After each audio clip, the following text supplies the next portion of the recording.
Then a very short couple words about the master specialization in materials and mechanics. Then we have the chemistry demo, and actually we have a special guest, Dr. Cossonet, this morning, who's a person who's been working in ETH in the French-speaking part of Switzerland, and developed in Switzerland the Olympiads of chemistry, who's been in many countries to make demos. ETH has started to document his experiments with many TVs already. And he was giving us a show this morning in the Institute, and we asked him if he could do a couple additional of the simple experiments again before Francesco and the others get to the stuff we initially announced. So, first of all, I want to thank all of you who filled in the evaluations.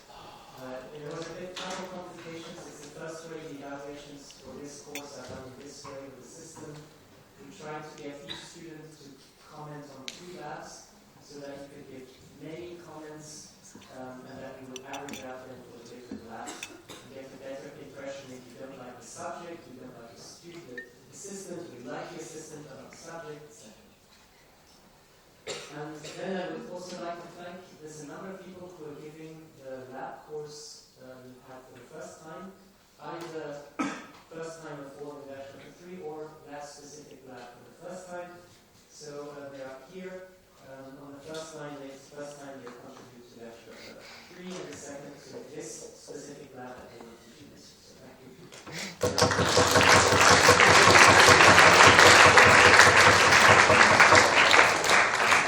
This was for each person a little bit of information.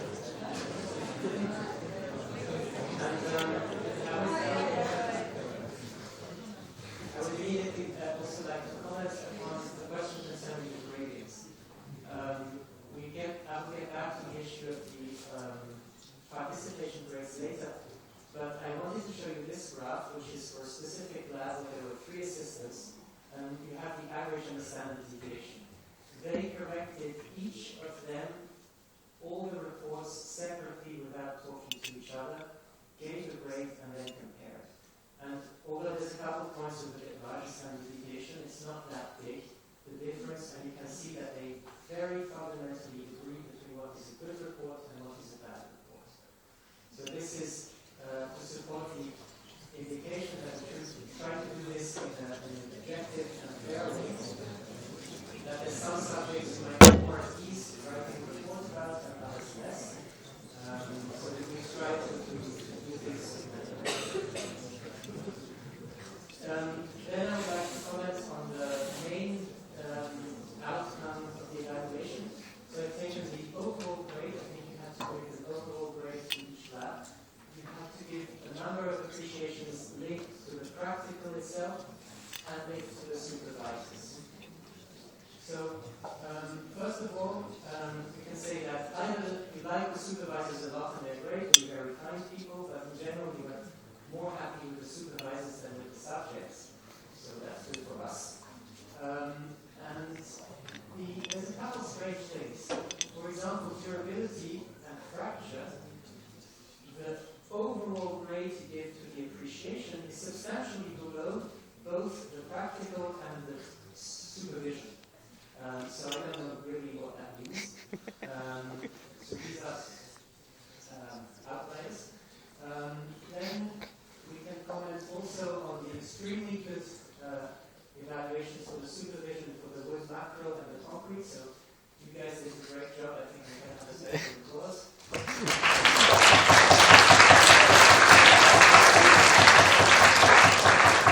I think also from Ami and from Roy, we did this in English. It's the first time that the lab taught in English gets that good of the grades. So I have them to learn from them. Okay. Then there's an interesting thing. If you plot the grades for the supervision versus the practical, you get just about a linear regression, which is parallel to the 1-to-1 line. So this continuous line is if you put the same grades for the practical as the supervision. And therefore you have a very strong correlation between the two, which my interpretation is that at the time, at the end of the semester, when you have to fill in questions, that those answers are strongly influenced by your average impression. Okay? And that in general you like the people more, or you're kinder with the people, and then you give them an extra half point or something like that. So on average the difference is about 0.6. That's interesting to point out. Then another interesting thing is to look at how things have evolved over the years. And for example, when we start with finite element modeling, it's been improving over many years, and then suddenly it dropped. You know what the only change has been between last year and this year? The language. Then there's a strange thing also with metals. You can see that apart from 2010-2011, the grades are the average of 3.5 for the overall appreciation, plus or minus a little bit, except here. Here we have a very good assistant. I spoke Swiss German. Then there's here, independently of language, a great progress being made on the stone, which has been basically maintained. It's a great job. A very good progress also in the wood micro. I think that's also strong involvement by the assistants, so thank you very much for that. I had another point I wanted to comment on. Oh yes, microstructure. So during many years that has been an unliked subject, and then I asked our best teaching assistants or head of the lab to take this over, and it's increased. We can still improve it. From written comments that later students have made, we have an idea of what we can still improve. But even with respect to when it previously was just taught in German, there's a significant improvement, so that was a good challenge that comes to that. Thank you a lot for that. I think these are the main things that I wanted to point out. Okay. Then, among the different written comments, there's a big open question about the participation. So, here is the issue. You commented that it's subjective, promotes competition, you don't like to be in competition with your colleagues. Sometimes you feel embarrassed or made stupid, depending on how they react. I think there's a big issue of culture there. Okay? But why do we have this? Why do we have this group? Well, this lab is all about learning through doing experiments yourselves. It's learning through participating, and it's learning through scientific reports. So ideally we should have small groups and a lot of reports, but we know you've got a lot of subjects to study. So if we decrease the number of reports, that means that you write less reports, and that means that if you don't learn each week in the lab when you do the experiments, you're not learning, and therefore you're not achieving the learning goals of this specific course. This is not a theoretical course, this is a practical, it's about learning through experiments. Experience, unfortunately, shows that if you don't introduce some kind of push for you to participate, to read the script before, then we get a too high number, not all, but the majority, but a too high number of students who write without having read the course, who just sit back, let the other students say, anyway, this week I'm not writing the course. So for us, that's unacceptable, but we don't want to give you the double or the triple number of reports to write during the semester. Okay? Therefore, we have this grade. So, I might explain that next year at the beginning, so things are clear. We're completely open to suggestions. You can talk to me, you can talk to any of the assistants during the lab level, you can send an anonymous letter, you can write an email, whatever you want. We're going to be discussing this issue of grading during the year, trying to find a better solution. There's no real ideal solution. And again, for us, the objectives are learning through doing and for you to learn to write a scientific report. When you go into professional life, you're going to have clear, that are understandable for people who have very little time to look at what you're writing about. And we'll give more guidance at the beginning of the year on how to construct such a report, but that is one of the objectives. Okay? Again, if you have any solutions, we know that you have a lot of work, we know that you're tired, but we can't authorize this during the lab courses. Okay? And unfortunately, in previous years, maybe you guys are completely different, but in previous years that is what sometimes happens, and that is why we have this oral grade introduced. Good.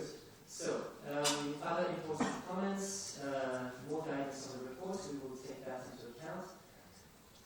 I think for the fracture lab, we will probably shift back to German. There's been a number of improvements based on written reports of many students. Probably going to English penalized the improvements that were done to the lab. And I realize that it's a complex subject. I would say we have also a little bit of an exorcist task here. Why? Because basic mechanics, basic structural engineering very often largely overlooks what is understood in fracture mechanics. I know that most of you appreciate a lot Professor Marti, respect his experience, his knowledge, his competence. When we were discussing the profile for his successor in the department, Professor Marti expressed the opinion that the biggest challenge now is to be able to couple continuum mechanics as you learn in most of your courses with what is already known and understood about fracture mechanics. What does this mean? The big challenges that are upcoming for you as engineers from ETH to be able to do complicated subjects will require you to go beyond standard knowledge. And fracture mechanics can be a part of this. And our challenge is to find the way to get you to love the subject. Okay, so next point. There was a competition, as you know, in the Stone Lab. Who would have the biggest or the longest? Feel free.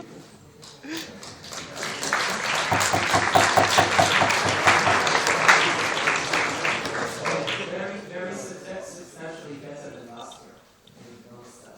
Good. 2 words about the master. We'll have information sessions at the end of next semester. We have a specialization in master of mechanics. Our opinion is that for many of you this can be a very strong complementarity to a specialization like is offered in Baukonstruktion or also geotechnics. It can be something which positions you strongly in the more restrained area, but with a strong complementarity between structures and materials, for example. So think about it and attend the presentation that will come at the end of the semester. With this, I would like to thank all of you for your participation, for your enthusiasm, and hope that you will take the opportunity to give your feedback during the battle hall. Many times the written feedbacks are rather the students that are a little bit frustrated, so if you're very happy with the lab and tell it after a couple of drinks with TA,